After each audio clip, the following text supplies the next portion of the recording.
এই মুহূর্তে নির্বাচন কমিশন ভবনের সামনে আছেন সহকর্মী HM মেহেদী হাসান। মেহেদী, সেখানকার সবশেষ পরিস্থিতি কেমন দেখছেন?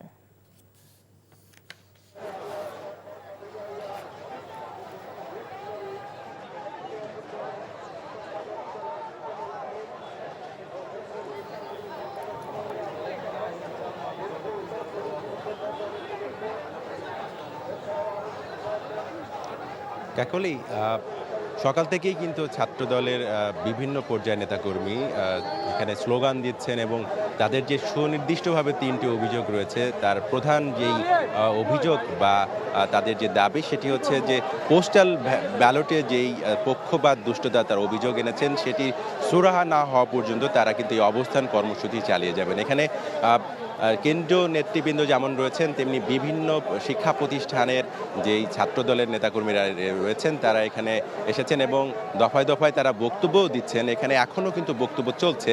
কিছুক্ষণ আগেই কিন্তু ছাত্রদলের সভাপতি রাকিবুল ইসলাম রাকিব তিনি কিন্তু কথা বলেছেন এবং তিনি সেখানে এই নির্বাচন কমিশনের পক্ষপাত দুষ্টতার বিষয়ে সুনির্দিষ্টভাবে অভিযোগ করেছেন এবং যতক্ষণ পর্যন্ত না এই বিষয়ে সুরাহা হবে এই অবস্থান কর্মসূচি চালিয়ে যাওয়ার একটা হুঁশিয়ারি তিনি দিয়েছেন। একই সাথে সিলেটের বিজ্ঞান ও প্রযুক্তি বিশ্ববিদ্যালয়ের যেই শাহজালাল বিজ্ঞান ও প্রযুক্তি বিশ্ববিদ্যালয়ের যে নির্বাচন সেটি নিয়েও প্রশ্ন তুলেছেন এবং সেই জায়গা থেকে বলেছেন যে ছাত্র শিবিরকে উদ্দেশ্য করেই মূলত বলা যে তারা একরকমের ষড়যন্ত্র করছে, ছাত্রদলকে নানাভাবে ছাত্র সংসদে পরিকল্পিতভাবে হারিয়ে দেওয়ার যে ষড়যন্ত্র সেটি করছেন বলে তিনি দাবি করছেন। একই সাথে সামনে জাতীয় নির্বাচন, সেই জাতীয় নির্বাচনেও তারা বিভিন্ন ধরনের কৌশল নিয়েছেন। তারই অংশ হিসাবে যে পোস্টাল ব্যালট, সেই ব্যালটে কারচুপি বা এক ধরনের সূক্ষ্ম পরিকল্পনা করে নির্বাচনকে একটা নির্দিষ্ট দলের দিকে নিয়ে যাওয়ার জন্য করা হচ্ছে বলে তারা অভিযোগ করেছেন। তো এখন পর্যন্ত এখানে চারপাশ কিন্তু ঘেরাও করে রাখা হয়েছে,